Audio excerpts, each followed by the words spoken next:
Now start constraints in database. Please microphone, please.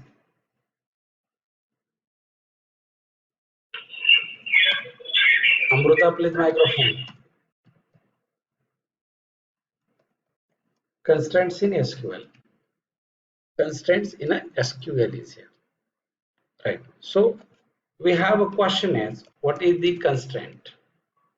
Right. What is the constraint? Basically, constraint क्या होता है? Right. We can say SQL constraints. SQL constraints are rules used to limit the type of a data that can go into table. Or in short, we can say SQL constraints are used to specify the rules of data tables or database tables. What is this? Constraints का मतलब क्या होता है कि जो भी आपका database है उस डेटाबेस के ऊपर आप कुछ रूल्स अप्लाई कर सकते हैं, हम उसे टेक्निकली कांस्टेंट कहते हैं, राइट। जैसे कि एग्जांपल बताता हूँ, पहले हम कंस्ट्रेंट्स की बात करते हैं और देन देखते हैं। जैसे मान लीजिए कि अभी मेरे पास एक MySQL के अंदर एक टेबल बनाते हैं। जैसे मेरे पास एक डेटाबेस है JDBC डेमो। अभी देखिए इसके अंदर एक टेबल है रजिस्टर नाम का। Select star from A register, आप यहाँ पे आइए।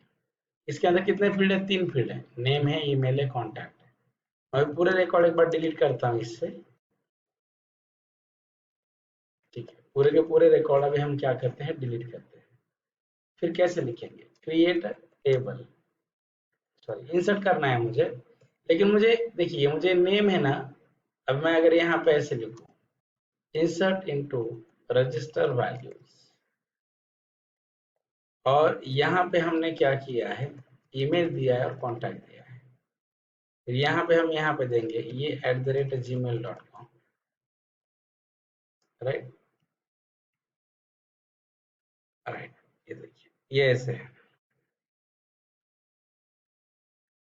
अभी अब सेलेक्ट स्टार फ्रॉम है रजिस्टर, ऐसे कीजिए। अभी देखिए यहाँ पे नेम नल आ गया, नेम नल है। तो मुझे क्या लगता है कि जब भी कोई रिकॉर्ड इंसर्ट होगा तो नेम नल नहीं होना चाहिए, कंपलसरी नेम की वैल्यू देनी ही देनी है।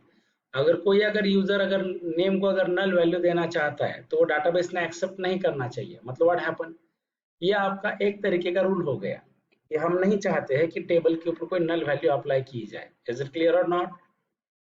हेलो, हम नहीं चाहते कि टेबल के ऊपर कोई नल वैल्यू अप्लाई की जाए।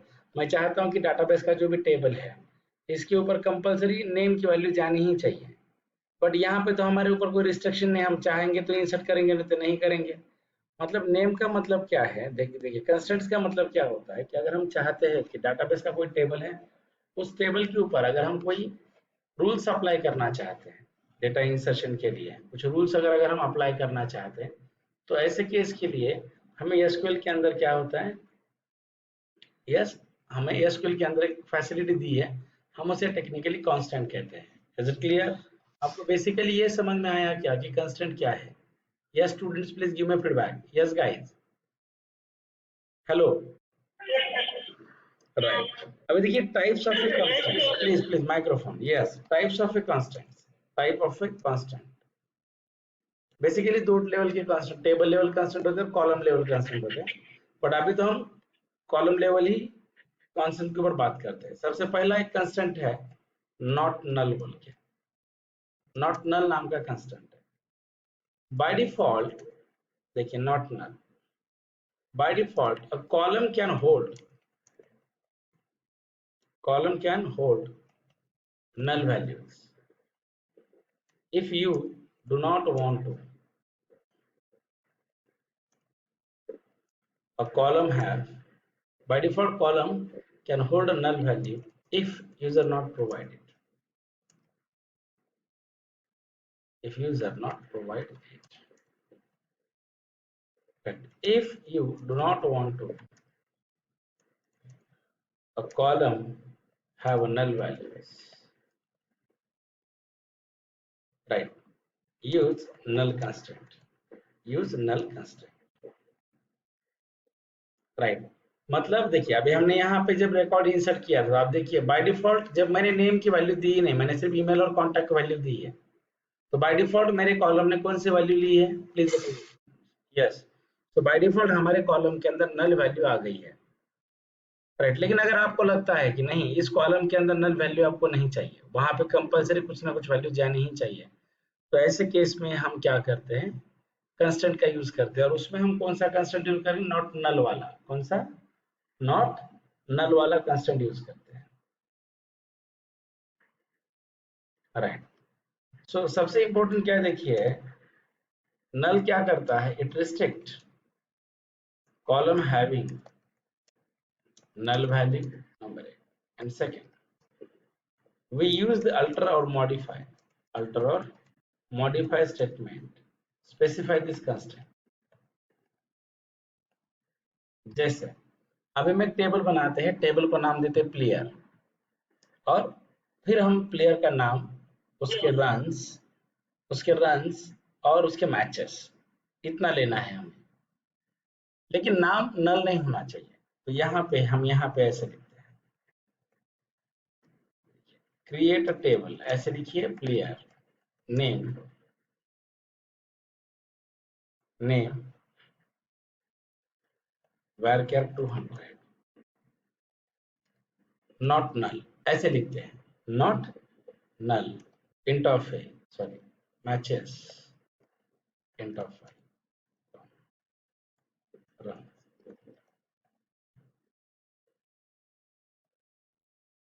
राइट।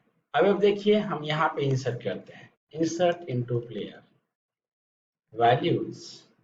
अब वैल्यूज में सिर्फ मैं क्या करता हूँ, मैचेस और रन ही देता हूँ।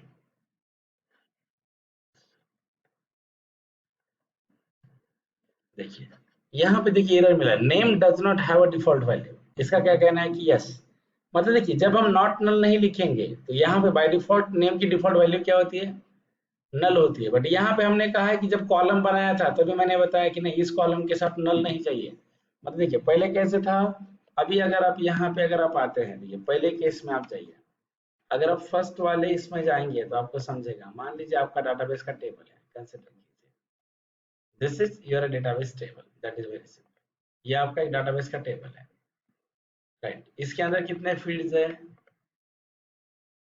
ऐसे है, इसके अंदर 3 फील्ड है, क्या क्या है, नेम है, मैचेस और रन्स।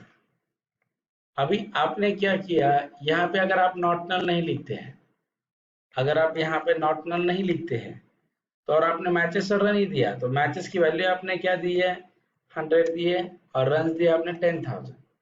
बट जब आपने यहाँ पे वैल्यू नल नेम के लिए दिया ही नहीं है कुछ, तो आपको यहाँ पे नल आएगा, ये ध्यान रखिए, यहाँ पे आपको नल आएगा। बट अभी अब देखिए आपने यहाँ पे क्या किया है, नॉट नल किया है। इसका मतलब ये है कि आपने कहा कि अब इस टेबल के लिए कोई डिफॉल्ट वैल्यू नहीं है, मतलब नल भी यहाँ पे अलाउड नहीं है, नल नॉट अलाउड।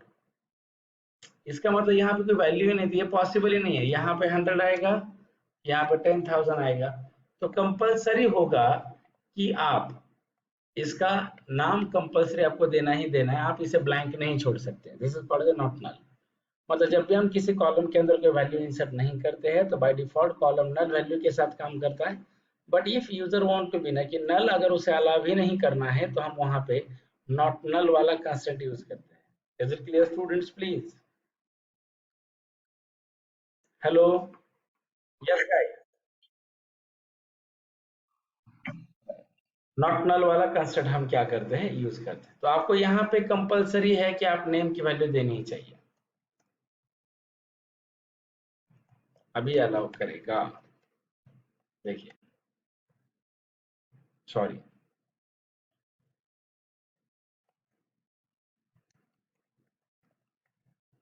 इस तरीके से राम, यस और not. Is it clear to everyone, not null? Yes students please. Syntax ऐसे होगा, create a table, table name, column name, data type size not,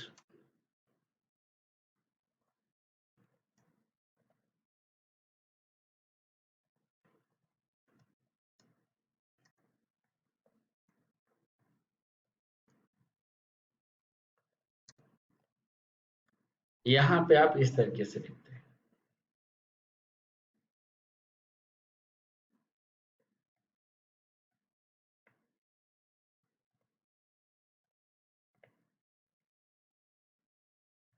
is it clear? Hello, इस तरीके से रहेगा। सेकेंड एक कांस्टेंट है आपके पास, प्राइमरी की कांस्टेंट। कौन सा है? ये हुआ नॉट नल वाला। दूसरा कौन सा कांस्टेंट है? Primary key constant.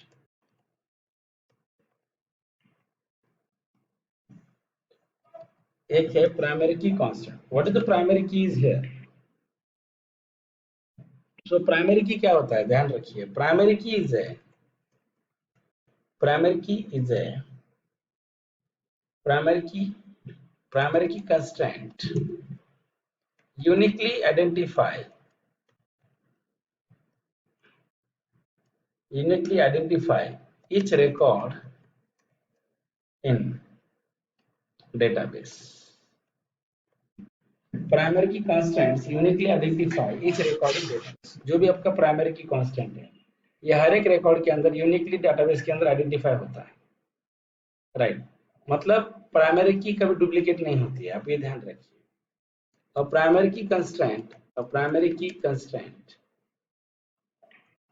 must be contain unique values, unique values also and not null values। ये बहुत इंपॉर्टेंट है।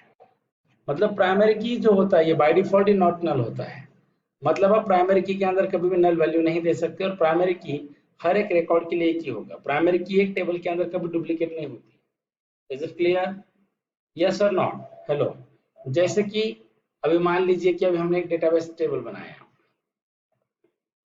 अब ऐसे हो सकता है कि मान लीजिए हम प्लेयर को हम अपडेट करेंगे, प्लेयर को हम ड्रॉप करते हैं। मैं अभी यहाँ पे प्लेयर को पहले मैं ड्रॉप कर देता हूँ। जैसे मान लीजिए हम प्लेयर प्लेयर टेबल बनाते हैं, ड्रॉप टेबल ऐसे लिखेंगे।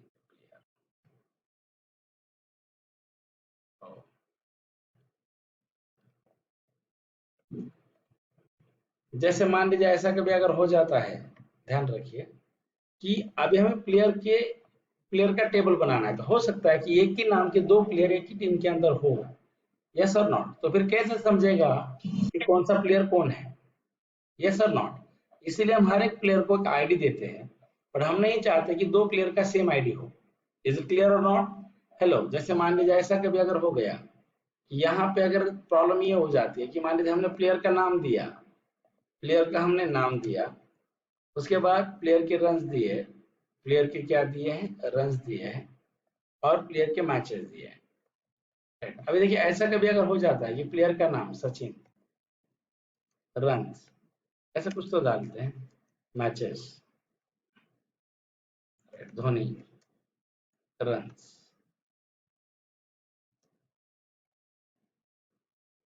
और मान लीजिए मैचेस 100। फिर से सचिन नाम का एक अलग से प्लेयर है, दो अलग अलग सचिन है। यस और नॉट? तो यहाँ पे प्रॉब्लम क्या हो रहा है, समझ में नहीं आएगा कौन सा सचिन कौन है। हो सकता है कि फिजिकली अगर आप जाएंगे तो फिजिकली दो अलग अलग सचिन है, एक सचिन और एक दूसरा सचिन है। बट हम फिजिकली दो सचिन है, बट डाटाबेस में हम डिफरेंशिएट कैसे करेंगे कि कौन सा सचिन कौन है? इसीलिए हम क्या करेंगे, इस हर एक प्लेयर को प्लेयर का आईडी देते हैं। हम हर एक प्लेयर को आईडी देंगे, जैसे 1 है, 2 है और 3 है। फिर मुझे बोला कि अरे सचिन 2 है, फिर मैं बोलूंगा कि ऐसा कौन सा सचिन है जिसने 10,000 रन 120 मैचेस में बनाए हैं, और एक सचिन है जिसने 10,000 रन 150 मैचेस में बनाए हैं। फिर हम इनको नाम देंगे, नाम तो है इनका बट आईडी भी देंगे। सो यहाँ पे ऐसे नहीं होगा कि 1 and 1 तो एक ही आईडी दो सचिन को होगा। It is not problem, it will generate a conflict. ये पॉसिबल नहीं है। इसे कहते हैं प्राइमरी की, कि जो कॉलम की वैल्यू एक बार, जैसे सचिन सचिन यहाँ पर दोबारा आ गया, बट यहाँ पे 1 और यहाँ पे 1 दोबारा नहीं आएगा। मतलब प्राइमरी की जो होता है, ये प्राइमरी की कभी भी डुप्लीकेट नहीं होता है, ध्यान रखिए। तो it is also called as unique constant. और यहाँ पे आप ऐसे भी नहीं कर सकते कि आपने यहाँ पे कुछ नहीं दिया, यहाँ पे बाय डिफॉल्ट नल होगा, it is also not possible. Is it clear और नॉट? यस स्टूडेंट, ये भी क्या नहीं है, इट इज नॉट पॉसिबल। ये देखिए, ये बहुत इंपॉर्टेंट है, ये भी चीज पॉसिबल ही नहीं है। So it is very very simple point is here, आप इस तरीके से इसे मैनेज कर सकते हैं। इज इट क्लियर और नॉट? क्लियर, मतलब ये होता है प्राइमरी की कांस्टेंट। मतलब प्राइमरी की कांस्टेंट कभी भी डुप्लीकेट नहीं होगा, ध्यान रखिए। फिर सवाल आता है कि हाउ वी कैन मैनेज और how we can create a primary key constant.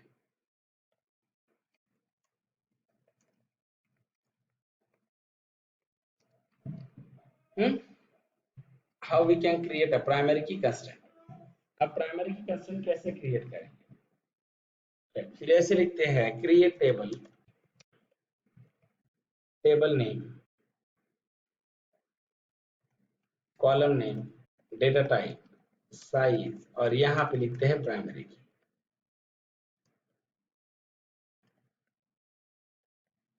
और एक टेबल में एक ही प्राइमरी की कॉलम रह सकता है, एक से ज्यादा प्राइमरी की कॉलम नहीं रहेंगे एक टेबल के अंदर। Is it clear?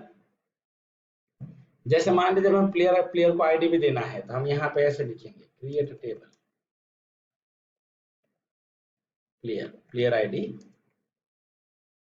int of 5 primary key name varchar 200 email varchar runs int of 5 and matches int of 5। create table player ऐसे किया है, create a table of player, इस तरीके से आप इसे मैनेज करेंगे, इस तरीके से आप इसे हैंडल करेंगे। फिर देखिए, अभी आपको डेटा इंसर्ट करना है, तो आप यहाँ पे लिखिए insert into player 1 RAM 100, values रह गया इसीलिए एरर है, दूसरा कुछ नहीं है। यहाँ पे देखिए 2, यहाँ पे लिखिए श्याम। अभी आप फिर से 1 लिखिए और फिर से एक नया रिकॉर्ड दीजिए दिनेश। ये पॉसिबल नहीं, इट विल जनरेट एरर। क्या बोला? डुप्लीकेट एंट्री 1 फॉर की प्राइमरी की। What is this? इसका कहना है कि आपके टेबल के अंदर ऑलरेडी एक प्राइमरी की है, तो आप दोबारा सेम प्राइमरी की आप नहीं दे सकते। Is it clear? Yes student, please समझ में आ रहा है नहीं आ रहा है? 1 RAM 100,000। Is it clear? तो आप इस तरीके से आप प्राइमरी की को आप बना सकते हैं। That is very simple.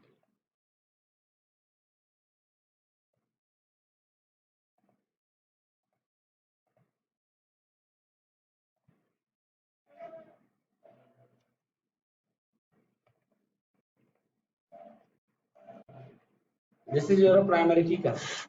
So important point related with primary key.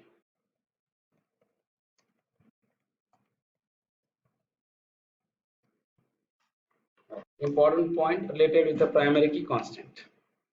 क्या क्या important points है? सबसे पहला point, primary key should not null or primary key not accept ऐसे null value. Second, primary key cannot be duplicated in a table. More than one column cannot mark as a primary key in a database table. Fourth point, primary key column may be auto incremented। मतलब primary की auto increment भी हो सकता है, हमें primary की को value देने की जरूरत नहीं है। अगर आप चाहे तो आप MySQL के अंदर आप ऑटो इंक्रीमेंट कर सकते हैं। मतलब MySQL में ऑटो इंक्रीमेंटेशन के लिए ऑटो इंक्रीमेंट यूज करते हैं, तो ओरेकल में सीक्वेंस यूज करते हैं। Just wait for 1 minute.